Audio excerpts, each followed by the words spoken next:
נציבי יום, בשבח והודיה לשם יתברך, כהכרת הטוב לקדוש ברוך הוא על הצלת הבן ועל כל החסדים שעשה, עושה ויעשה עמנו ולכל עם ישראל. כהכרת הטוב לכבוד הרב שליטה שהדריך ומוביל אותנו לאורך כל הדרך.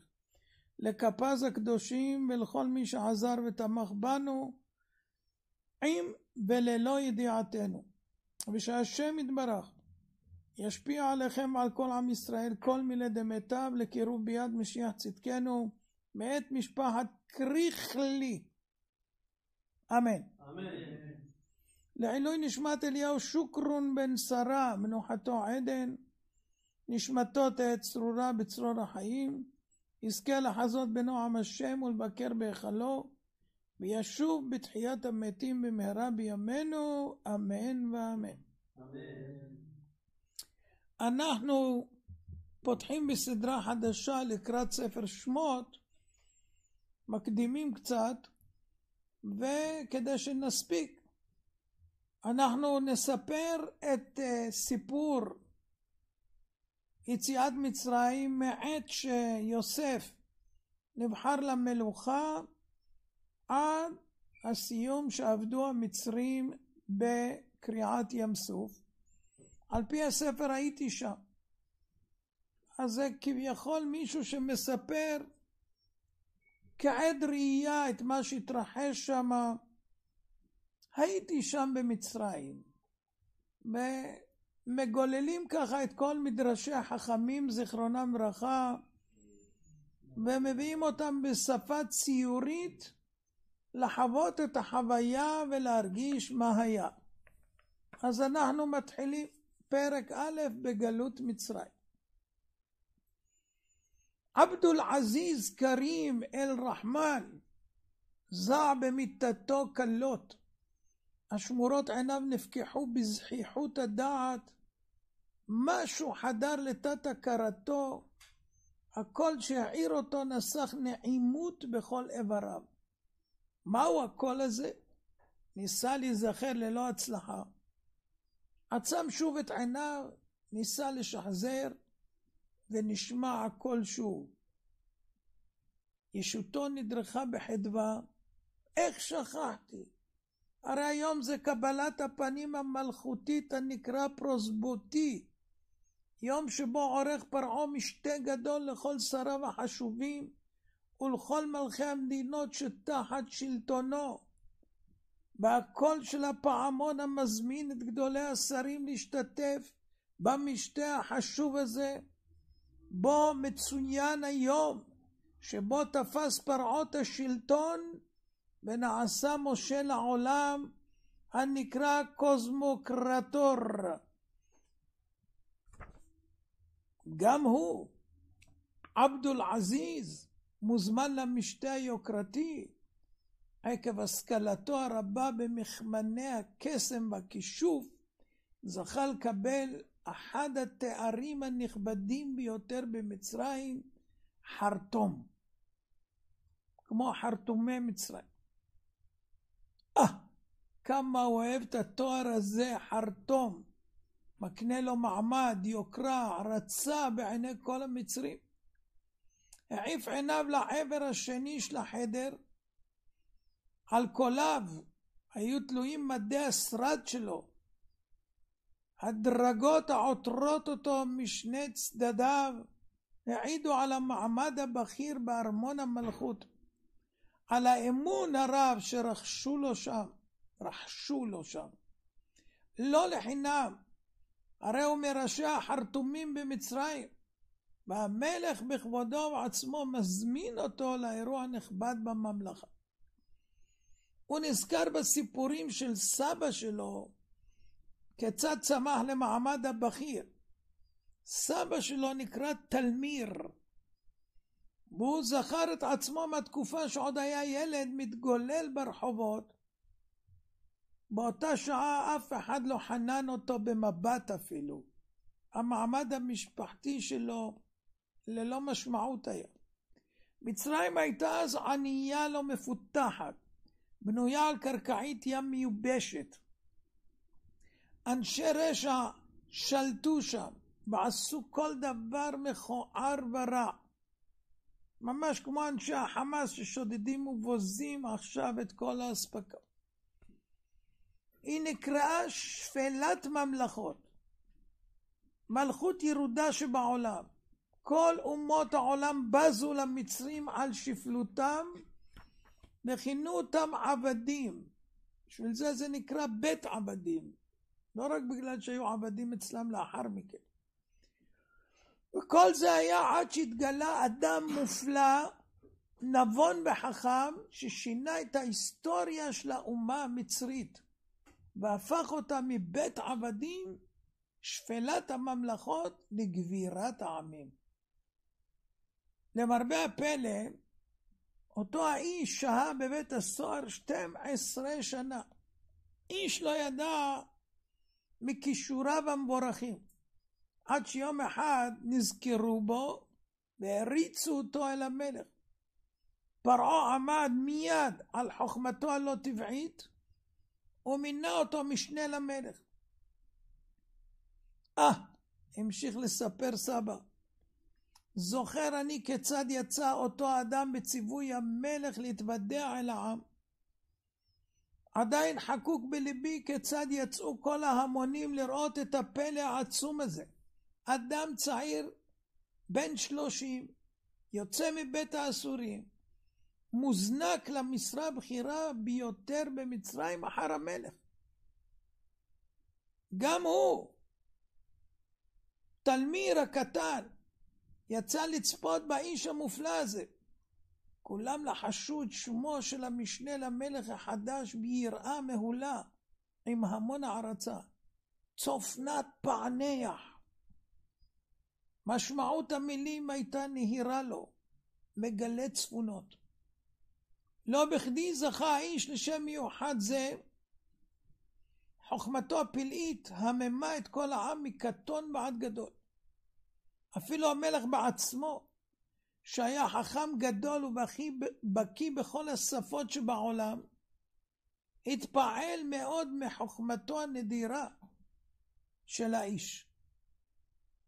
אך בשכלו הקטן הבין תלמיר שהשם הזה אינו שמו המקורי, אלא תואר שניתן לו משום חוכמתו, והיה סקרן לדעת מה השם האמיתי שלו. היטה אוזניו לדברי המבוגרים שדיברו בהתלהבות בעניין הזה, ושמע את השם יוסף, וזה חזר והדהד כל פעם, יוסף. אין ספק, אמר תלמיר, זה לא שם מצרי. המשיך להקשיב לדברי המבוגרים ושמע איש עברי מעבר הנהר, וזמן לרעיון אצל המלך בכבודו ובעצמו. האיש שעד כה דיבר רק ארמית, הפגין לפתע שליטה מדהימה בכל השפות. טיפס על גרם מדרגות כיסא המלכות עם כל החלפת שפה, ובזמן קצר עמד על המדרגה ה-70, ושם דיבר עם המלך כמה משפטים שאיש לא הצליח לקלוט. אני נותן לכם הקדמה. לפרעה היה כיסא שהיה 70 מדרגות בשביל להגיע אליו.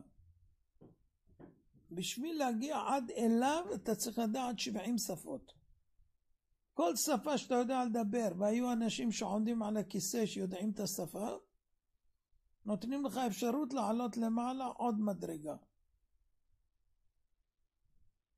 אם אתה יודע רק שפה אחת, אתה נשאר במדרגה הראשונה. ואז המלך יורד אליך ומדבר איתך אם הוא חפץ. והוא טיפס.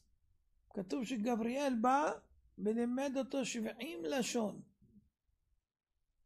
ולכן נקרא יהוסף, שהוסיפו לו את החוכמה הזאת, והוו של שם, ההי של שם השם נוספה שמה.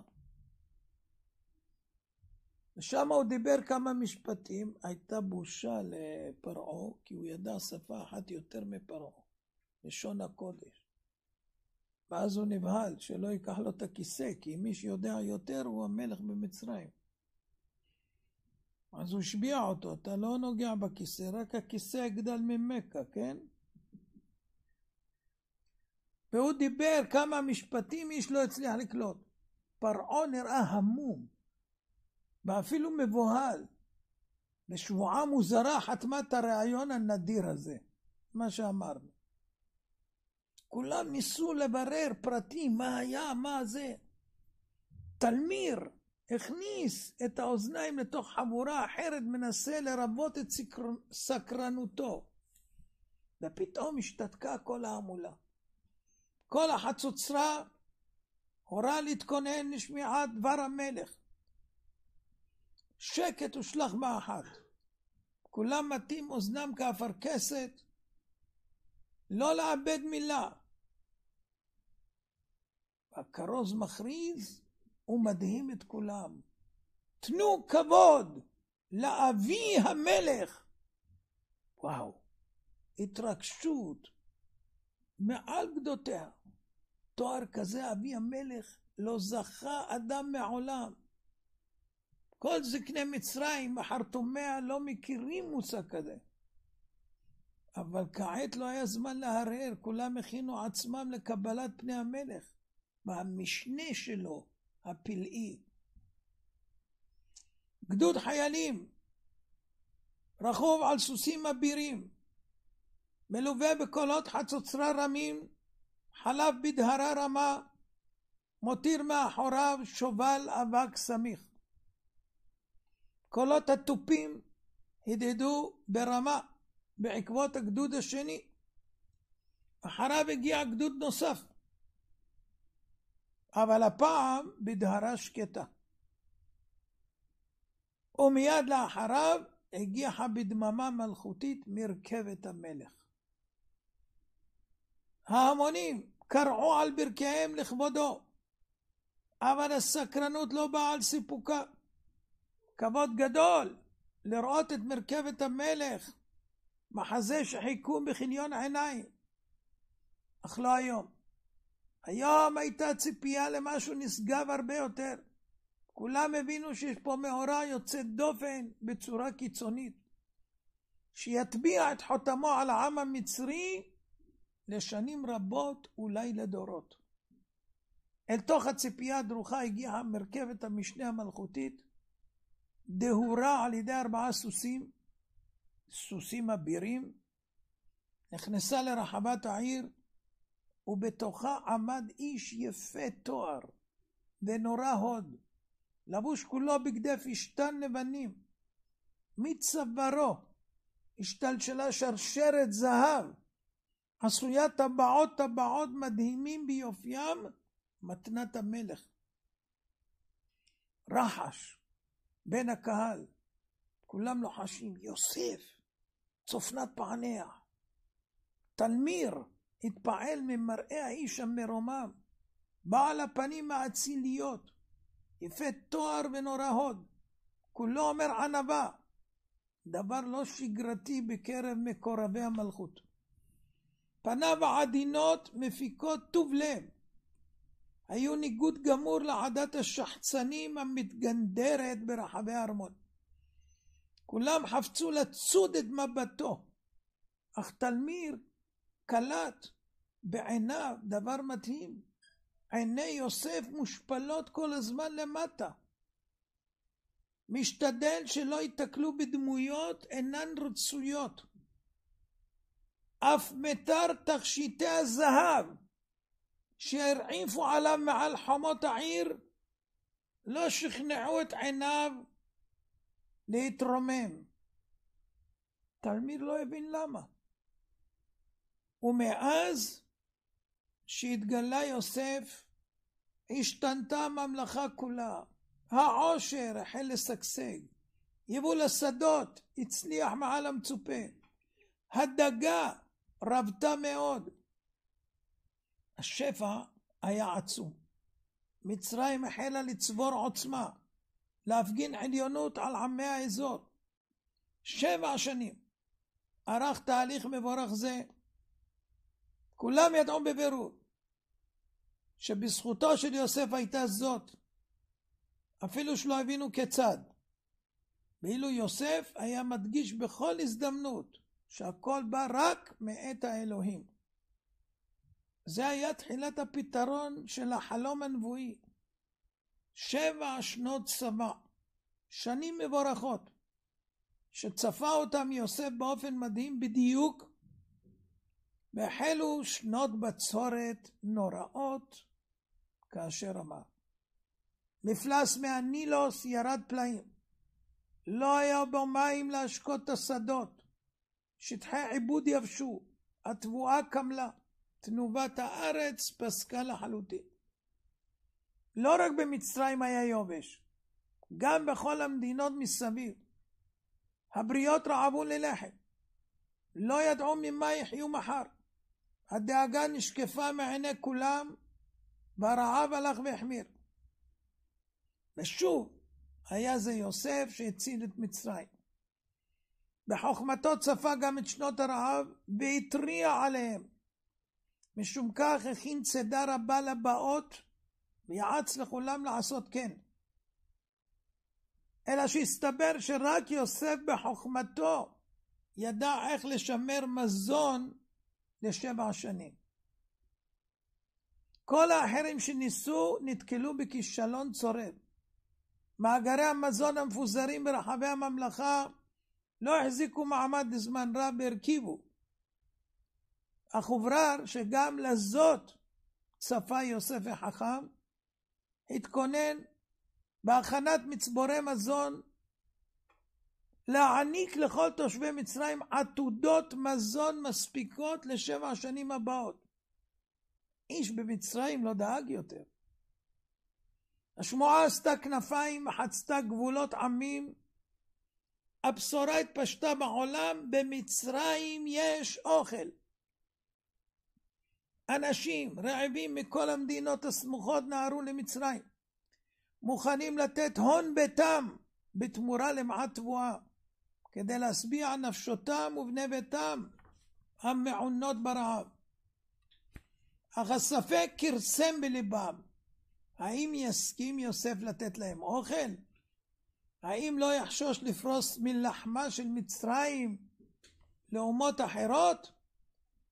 רבים סברו דבר פשוט, שיוסף יעדיף להכניע אותם מרעב, כדי שמצרים תשתלט על כל האזור. אך מידותיו הטרומיות של יוסף חזקות היו מכל הפרשנים בטלוויזיה. נדיבות ליבו גברה על כל שיקול אחר. בעת שהכין את מצבורי המזון, חשב גם על העמים מסביב, ובמשך 7 שנות הצבא דאג לצבור גם להם מזון, לחיותם ברעב. המונים זרמו למצרים מצוידים ברכוש רב.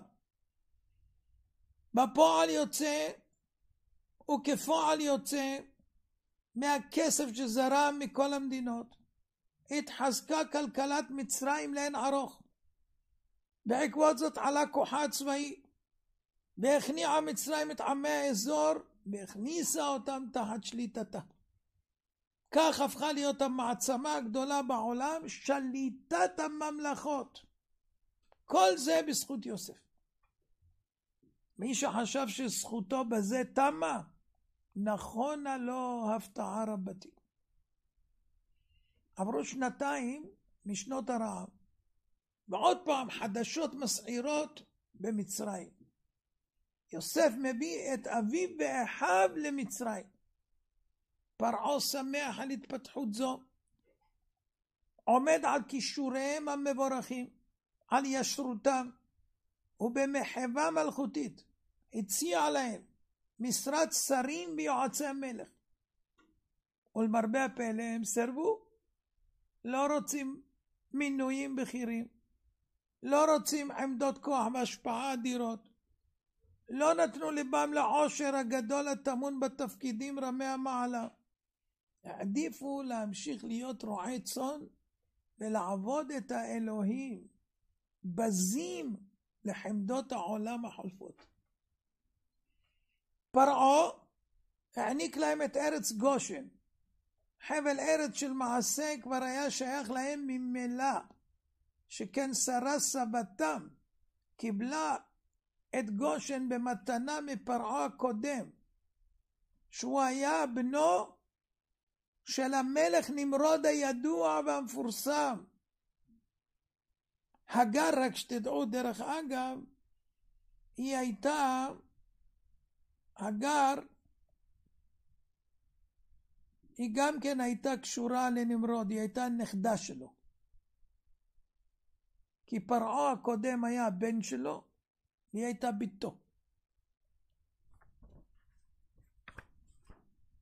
אביו של יוסף, יעקב אבינו, נפגש עם פרעה.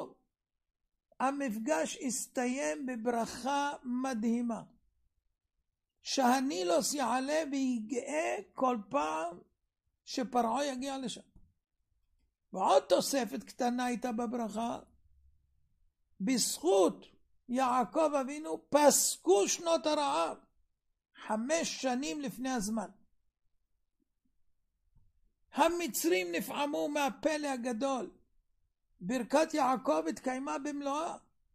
הנילוס גאה על גדותיו, מילא את התעלות החצובות לאורכו במים צלולים שהוזרמו הישר לשדות מצרים ולגידולי החקלאות שלה.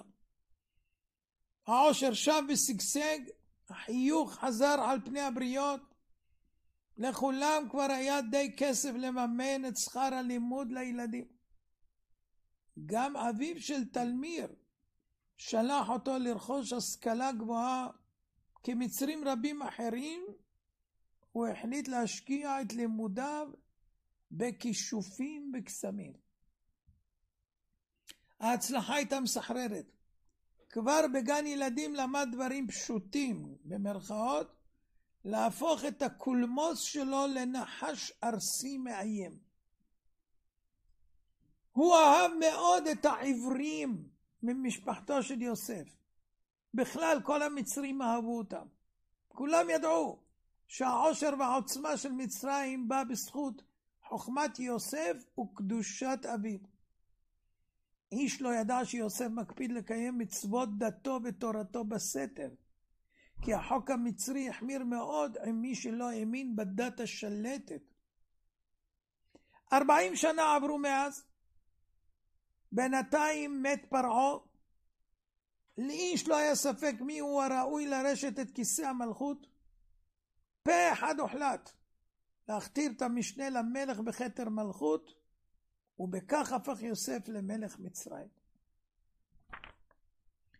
במהלך נבון זה זכתה מצרים ל40 שנות שגשוג נוספות, עד שנפטר יוסף בכל אחיו. בינתיים קומץ העבריים שהגיעו למצרים ב70 נפש גדל לסך עצום, שמילאו את מצרים ברבבותיהם. לאיש זה לא הפריע. העבריים היו רצויים בכל מקום, לא היו שמאלנים שם. אלא שאז החלו היהודים להתערות בחיי המצרים ולנהוג כמנהגיהם, להיות תל אביבים. וגם לא בחלו להשתתף בתיאטרונים, בקרקסים, באירועי שחוק למיניהם. ההתערות הזו נתנה את אותותיה במצבם הרוחני, שאפו להידמות למצרים, שכחו את ברית אבותם, הפרו יהודים רבים את מצוות המילה, ולא מלו את בניהם.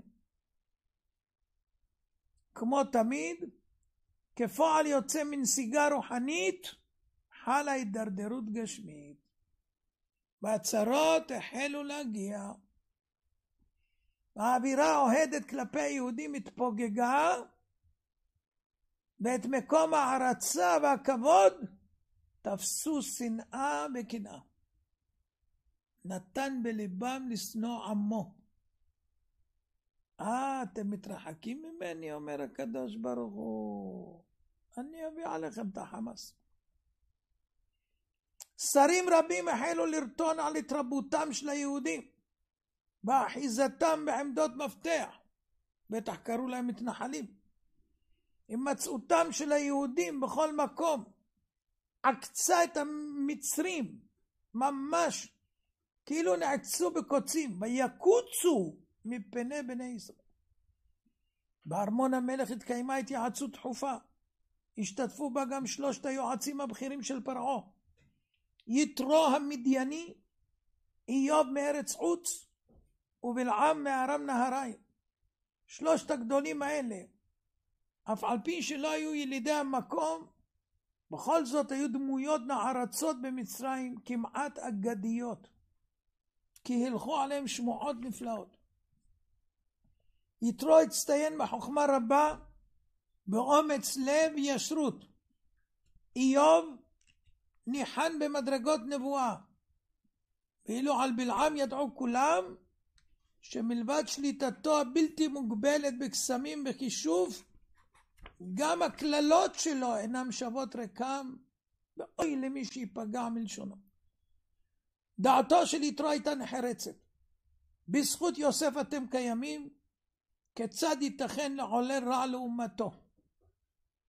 לעומתו הפגין בלעם את רוע ליבו לעיני כל, חייבים למגר אותם. איוב העדיף לשתוק כמבין את הצפוי. המלך נטה לקבל את דבריו של יתרו מלאי הטעם, אבל השרים געשו ברתחה, קבינט עמד על רגליו. היטב זכרו כי פרעה הנוכחי אינו מזרע המלוכה, והוא רכש את המלוכה בכסף. אז אתה לא מלך אמיתי, אתה מלך בכסף. תשמע מה שאנחנו אומרים. קבינט מאיים. לאחר מות יוסף ובהיעדר בנים לפרעה הקודם, ניסו רבים לזכות בכתר המלוכה. גם אדון מלול ניסה את מזלו, והבין שהדרך לכתר עוברת דרך כסף. עשרות אנשי מפתח שוחדו בממון רב, במתן הבטחות להטבות מפליגות לכשימלוך. ולמרות שלא היה מזרע המלוכה, השוחד עשה את שלו. אדון מלול זכה בכתר המלוכה, ונשא בגאון את התואר פרעה. פרעה זה תואר, לא שם. פה פרעונים. אשתו קראו לה פרעונית. כעת עומד התואר בסכנה, בגלל שהוא רוצה ללכת לפי יתרו. השרים הבכירים זעמו. שנאת היהודים המפעפעת בהם דחפה אותם לצעד חסר תקדים בתולדות מצרים. פרעה הוסר מכיסאו, עם איום חד משמעי. או היהודים, או כתר המלוכה. מעולם לא העזו בני תמותה פשוטים לאיים על מלך, שהיה מוחזק בזמנם כאלוה, בן על מוות. ההתלבדות של פרעה לא ארכה יותר מ3 חודשים. במנעמי השלטון קסמו לו, למלך המושעה, את התואר פרעה שקנה בהון רב.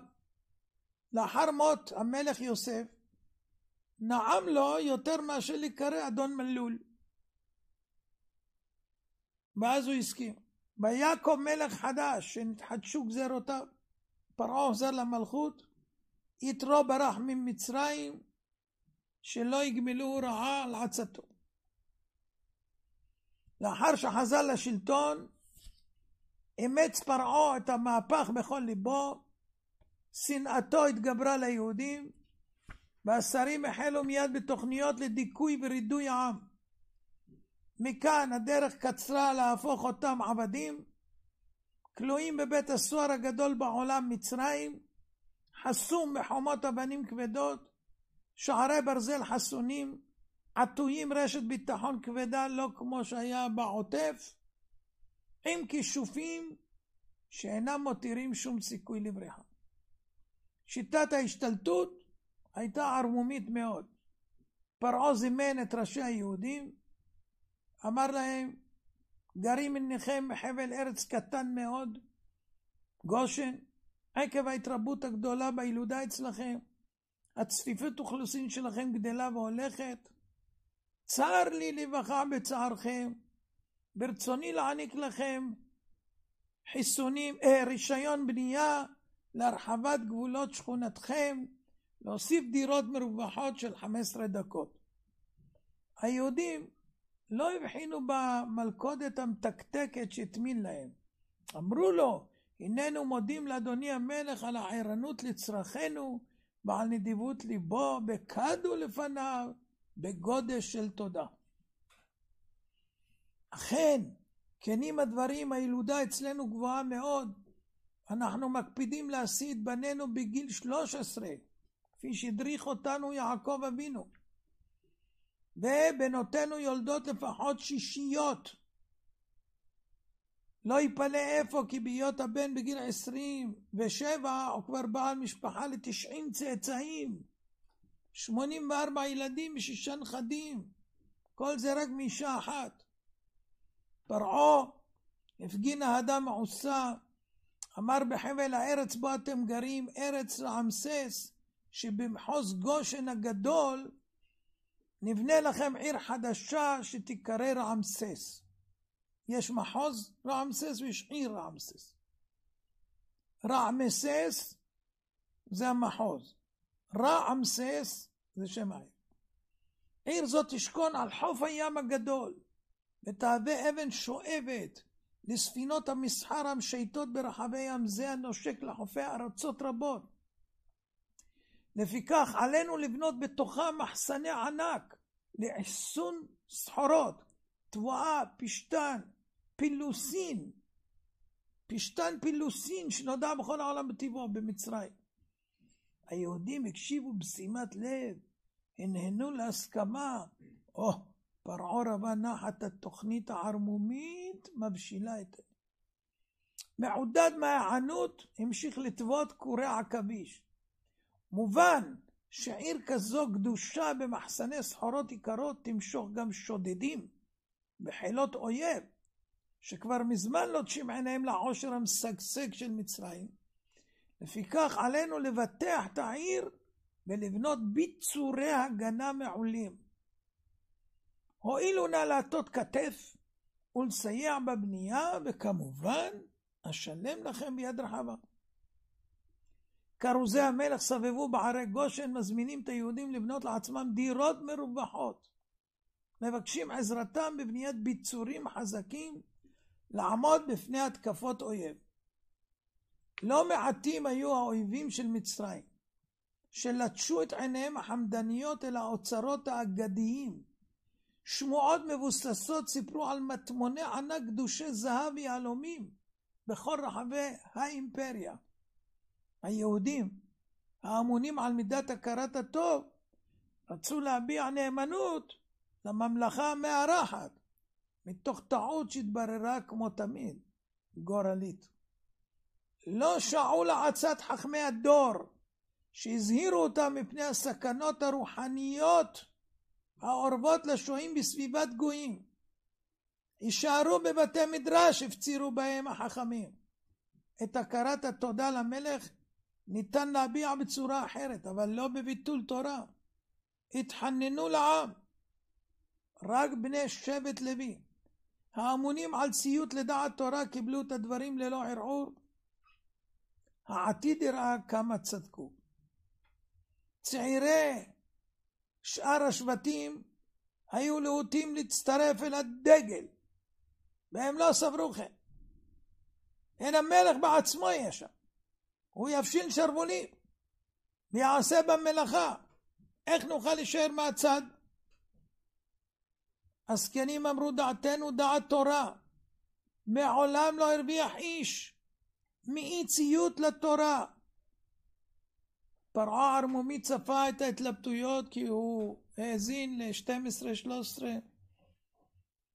כמו סינואר מהתעלות שלו של הביוב. בהצהרות פקידה וטיפו נופת מפתה, משכורות עתק מובטחים לעובדים, כמו שאבו מאזן משלם, תנאי עבודה משופרים כיד המלך. לא תשיגו פרנסה יותר טובה מזו. המוני היהודים נהרו לאתרי עבודה, ואכן המלך עמד שם.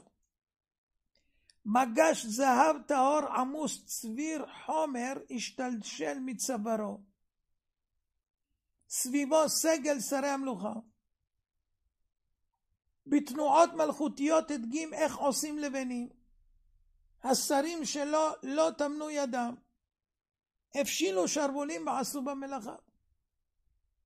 כשראו את כל גדולי המלכות משדרים רוח פטריוטית, החוצה את כל שכבות העם, למראה המוני המצרים שנענו אף הם לאתגר, התלהבו היהודים והראו את כוחם בעשייה אדירה.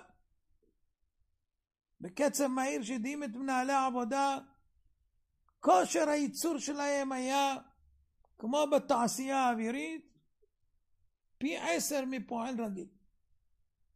המלך עמד בהבטחתו, משכורות שמנות זרמו לעובדים, על כל לבנה נתן מטבע זהב. זה דרבן את היהודים לעבוד במשנה מרץ, ולייצר כמויות לבנים מקסימליות. בד בבד, עם העבודה לא שכחו היהודים את בני לוי, אלה שעמלו בתורה, ולא רצו את הזהב והכסף של פרעה. אבל לב השבטים היה גדוש הערכה עצומה אליהם. הם ראו לעצמם זכות עצומה להפריש 10% משכרם להחזיק את בני לוי, כדי שימשיכו לשקוע על התלמוד. הדבר נבע מתוך הכרה עמוקה בערך לומדי התורה, לא מעודף כסף שהיה להם, כי גם אחר כך כל 210 שנה הם מימנו אותם, גם כשלא היה להם. הם לא הפסיקו מלתת להם, לא כמו ממשלת ישראל, שכן גם שנים רבות אחר כך, כשהפכו להיות עבדים גמורים, והיו ניזונים משברי מצות שהשליחו להם הנוקסים, עדיין הבינו זכות גדולה להפריש מלחמם הדל להחזיק את החיים. יש אומרים שבזכות זה יצאו ממצרים. משום מה לא נתנו היהודים אל ליבם את העובדה המוזרה, שלאחר חודש של עבודה משותפת לצד אזרחים מצריים, החלו להיעלם לאט לאט המצרים מאתרי העבודה, עד שכעבור 16 חודשים לא נותר מצרי אחד שמטה כתף, רק העברים. היהודים עדיין לא חשדו במאום, לא העלו בדעתם שזה תרגיל הטעיה שתוכנן לפרטי פרטים. ובתום 16 חודש הראו דברים מוזרים. היהודים שעבדו במלוא המרץ הזיעו כהוגן, פשטו את הכסות העליונה, ועם תום היום התברר שכל הבגדים נעלמו. חסרי לבוש התקבצו עם רדת החשיכה לקבל את השכר, ונשמעה הכרזה של הממונה: הבה נסכם את הייצור היומי שלכם. הצהרה רגילה, אין בה שום דופי. היה זו הכרזה יומיומית רגילה, כי השכר ניתן בהתאם לכמות הלבנים שעשה כל אחד. הפקידים ספרו בדקדקנות את סך ייצור הלבנים לאיש. התפוקה הייתה מרשימה. יהודי חלש יצר ביום 400 לבנים. החזקים 600 לבנים יומיות. הפרוטוקול שהכיל מידע מפורט על כושר עשייתו של כל אחד ואחד והפרטים האישיים נרשם בפירוט דייקני והופקד בארכיון המלכותי, ועותקים ממנו נמסרו לידי הממונים. משום מה חלוקת המשכורות התמהמהה זמן רב. הגזבר הממונה על כך נותר אדיש, שווה נפש, בחיוך לגלגני בזוויות פיו. היהודים טבעו: משפחותינו מצפות לנו בבית, תן לנו את שכר עבודתנו ונלך. ואז המצרים הגיבו באופן מפתיע. שוטרים קשוחי מבע הקיפו אותם סביב, עלות מונפות, לא השאירו מקום לאשליות. החיוך התמידי המתקתק הומר לפנים זועפות. לא די שרוששתם את קופת המלוכה, עדיין אתם מבקשים משכורת? קצין רם דרג פרש מבין שורות החיילים, נעץ ביהודים מבע זועם, אירוחכם במדינתנו עלה לנו הון תועפות, ויצר גירעון עצום באוצר. הגיע הזמן שתשלמו על ההוצאות האדירות שהוציא עליכם המלך. נוגסים אכזריים הוזנקו לאתר, פרצו לתוך ריכוז היהודים, נפנפו במגלביהם השורקים שריקות מחרידות וקרעו את האוויר. בתנועות מאיימות שאינן משתמעות לשתי פנים, המטירו פקודות ללא רחמים. בפקודת המלך, הנכם עבדים מעתה. כל יהודי מבין 20 ומעלה מצווה להשכים קום, להכין את מתכונת הלבנים כפי שעשיתם היום. יהודי שלא יעמוד בקצב הנדרש יענש קשות. חלף כל לבנה שתחזר ישובצו בקיר הבניין הבנים הקטנים שלו. קצין גבה קומה קלט את מבטי הנחישות מצד היהודים, פסע קדימה. אתם משתעשעים? וחושבים שתוכלו לעמוד נגד חיילינו בכלי זין? טעות מרה בידכם. נשככם בידינו. כשהגיעו הביתה, הובררה למגינת ליבם העורמה המצרית. הללו הציגו בפני נשות ישראל את הכסות שגנבו מהבעלים, ואמרו, זה סימן, הם ביקשו שתתנו לנו את הנשק שיש לכם בבית. ממש, כמו שהיום לוקחים מכיתות הכוננות את הנשק. הנשים שלא היו מודעות למהפך בו שינו המצרים את עורם, והפכו להיות עוינים, האמינו להם. בלב כבד עלו היהודים ההמומים על משכבם, עם חרטה גדולה שלא שמעו לגדולי הדור, והעדיפו ידידות מדומה עם המצרים. עם שחר פרצו הנוגסים לבתיהם בחרבות שלופות בחידונים מאיימים, בעיטות וקללות נמרצות, השליחו אותם מהמיטות. צרחות הנשים המבועלות, יללת העוללים המבועתים, לא נגעה למצרים. באכזריות אופיינית רכזו את הגברים למפקד ולמספור בכיכר העיר, ומשם הריצו אותם לאתרי העבודה. תחת הצלפות פרגול והנחתת עלות אכזרית, אולצו ללבון מכסות עצומות של בנים, סך השווה ל10 פועלים. החומר נשפך לקערות ענק, ברגליים חשופות, נאלצו ללוש, לגבל ולעבד לטיט סמיך, כשבפנים יש קש. תמן, זה דוקר. השמש כפחה על ראשם, החום העיק על הנשימה. הנוגסים היו בתחושת עונג ממה שנגרם ליהודים. זה היה יותר מדי מבחינת האכזרים. כמויות גדולות של קוצים דוקרניים הושלחו לתוך העיסה של הטיט כדי לקרוע להם את עור רגליהם. הטיט המגובל הוצק לתוך תבניות מלבניות. לאחר שהתייבש החומר והתקשה, שונעו הלבנים לפאתי העיר החדשה, שבדומה לשם המחוז בו היא שוכנת נקראה בשם רעמסס.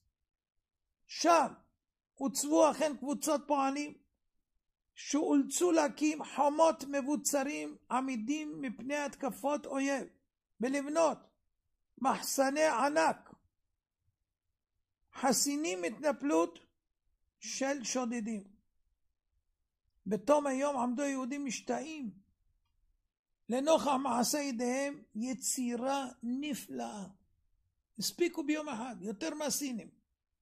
מנהלי עבודה רעים שקלטו הרגשת סיפוק שהשתפכה על פני היהודים, הרעימו את פניהם, מחקו את השלווה מפניכם, שאגו הנוקסים. המלך ציווה למרר את החיים שלכם ללא הפוגה. אין שנייה אחת של נחת. זה יותר חשוב מהבניינים הענקיים שבניתם. הנוקסים מיהרו לבצע את ההוראה, כינסו את היהודים בבהילות. קחו פטישים כבדים, ועכשיו תהרסו את כל מה שבניתם. פקדו באכזריות. מחר תבנו הכל מההתחלה. בצחוק מרושע. קבוצה אחרת הובילו אל נהר הנילוס. עליהם הוטלה בניית מערכת סכרים ענקית לאורך הנהר. הגנה מפני גשמי החורף העזים השוטפים מההררים הנישאים של ממלכות כוש ושבא, ומזרימים מים שוטפים במורד הנהר צפונה אל תוך מצרים. בלב המדבר עמלו בפרך קבוצות ענקיות בבניית הפירמידות, שישמשו בבוא העת אולמות קבורה לאליטות של משפחת המלוכה. עבודות הכפייה של מיליוני יהודים הכניס על קופת האוצר הון עתק מדי יום. פרעה לא הסתפק בכך. המשכורות ששולמו ליהודים בתחילת תוכנית ההשתלטות נראו לו מיותרות. חבל היה לו על הכסף שבזבז על היהודים. בתאוות ממון שאינה יודעת צובעה, גמר בדעתו להשיב אליו את הכסף כולו. ועדת שרים מיוחדת הוקמה לשם כך. התפקיד להמציא רעיונות לגבות מיסים שונים ומשונים, לרושש את היהודים מכל רכושם, כמו בישראל. בתחילה הוכרזו היהודים כעבדים הפרטיים של המלך. אצלנו לא קוראים להם עבדים, קוראים להם אזרחים. אך בהמשך אצה הדרך לפרעון לשבור את רוחו של העם, ובנדיבותו אפשר לכל אזרח מצרי להשתעבד ביהודים, לקלל אותם, להכות אותם. אין שום בעיה. ואתה יכול לקחת אותם לעבודות מה שאתה רוצה, אחרי שהם גומרים את היום עבודה. אם לא הדביקו את הילדים שלהם בתוך הלבנים, והם גמורים, עכשיו אתה יכול להשתעשע איתם, קח אותם, שעשו לך איזה עבודות שאתה רוצה, כל מצרי. ובתום יום עבודות מפרכות למען המלך, נאלץ יהודי שבור גב לבצע עבודות פרטיות קשות עבור האזרחים המצריים, שערבו לו בדרך מאתרי העבודה אל ביתו. לולא נשות ישראל הרחמניות הצדקניות, שכיתתו רגליהם המעונות אל אתרי העבודה, לספק לבעליהן מעט דגים קטנים שמברים את הגוף, שבאופן מופלא הדגים נשאבו לקדים שלהם בעת ששאבו מי אור, והביאו אותם לבעלים תוך סיכון חייהם, לעברות את גופם הדבוי בצירוף מים חמים ושמן למריחת הגוף המעונה. ספק אם היה איש נותר בחיים לאחר עבודות הפרך המתישות וללא תזונה הולמת. עד כאן הפרק הראשון. הפרק הבא זה פתאום ברעמסס, איך בנו אותם ולמה נקראו פתאום ברעמסס. אני מודה לקדוש ברוך הוא שזיכנו להיכנס לתמונה קצת. קוראים פסוקים ועוברים הלאה כל שנה ולא נותנים מה היה שם. ככה לאט לאט נתחיל לחוש. כשנדבר אחר כך על יציאת מצרים נבין מאיפה יצאנו. ישמחו במלאכותך שומרי שבת וקוראי עונג שבת. ישמחו במלאכותך שומרי שבת וקוראי עונג שבת.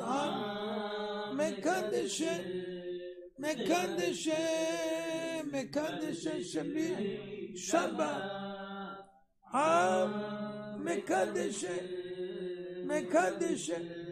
מקדש שביע שבת. תודה. שיהיה לכם יום טוב. סוף שבוע מוצלח.